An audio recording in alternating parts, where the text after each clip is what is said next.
এখন আমি রান্না করে নেব ঝিঙে দিয়ে রুই মাছের ঝোল। তার জন্য আমি ওভেনে কড়াই বসিয়ে দিয়ে দিয়েছি কিছুটা পরিমাণে তেল। তেলটা গরম হয়ে যাওয়ার পর দিয়ে দিয়েছি সামান্য পরিমাণে হলুদ গুঁড়ো। আর এদিকে আগে থেকে এই যে বড় রুই মাছ থেকে কেটে এনেছে, এটা ভালো করে দিয়ে পরিষ্কার করে নুন মাখিয়ে নিয়েছে। এখন আস্তে আস্তে তেলের মধ্যে ছেড়ে ভেজে নেব, খুব ভালোভাবে লাল লাল করে ভাজবো। তারপরে কিন্তু ভাজাটা তুলে নেবো একটা পাত্রে।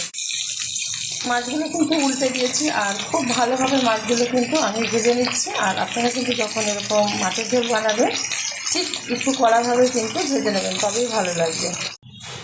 মাছগুলো ভেজে তুলে নিয়েছি একটা পাত্রে। এখন এই তেলে দিয়ে দিচ্ছি ধুয়ে রাখা ঝিঙে, একটু নাড়াচাড়া করে নিচ্ছি। দিয়ে দেবো হাফ চামচ হলুদ গুঁড়ো, দিয়ে দিচ্ছি পরিমাণ মতো লবণ। যতটা ঝোল রাখবো সেই অনুযায়ী কিন্তু লবণটা ব্যবহার করলাম। একটু নেড়ে চেড়ে নেব। ঝিঙেটা তেলের সাথে একটু নেড়ে চেড়ে নিয়েছি। এখন দিয়ে দেবো এর মধ্যে 1 চামচ লঙ্কার গুঁড়ো, ঝালটা যাতে পছন্দ অনুযায়ী ব্যবহার করবে। একটু নেড়ে চেড়ে নিচ্ছি। দিয়ে দিচ্ছি পেস্ট করে রাখা পোস্ত আর কাজু একসাথে পেস্ট করে নিয়েছি। খুব ভালোভাবে একটু কষিয়ে নেব ঝিঙের সাথে। খুব ভালোভাবে আমি মশলার সাথে কিন্তু ঝিঙেটা কষিয়ে নিয়েছি। এখন দিয়ে দেবো ভেজে রাখা রুই মাছ। দিয়ে দিচ্ছি পরিমাণ মতো জল।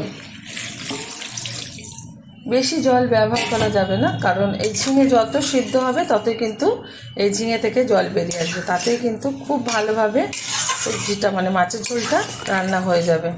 তাই আমি যতটা ঠিক ঝোল রাখবো সেই অনুযায়ী কিন্তু জলটা ব্যবহার করলাম। আমার এই রেসিপি যদি আপনাদের ভালো লেগে থাকে আপনারা অবশ্যই আমার চ্যানেলটিকে সাবস্ক্রাইব করবেন, লাইক করবেন, শেয়ার করবেন। গরম গরম ভাতের সাথে এরকম মাছের ঝোল আবার খেয়ে দেবেন, আশা করি ভালো লাগবে। ঢেকে দিচ্ছি 5 মিনিটের জন্য। ঢাকনাটা তুলে দিচ্ছি।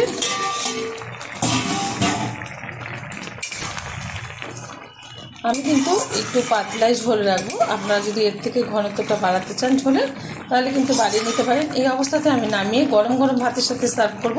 আপনারা অবশ্যই ট্রাই করবেন, আশা করি ভালো লাগবে।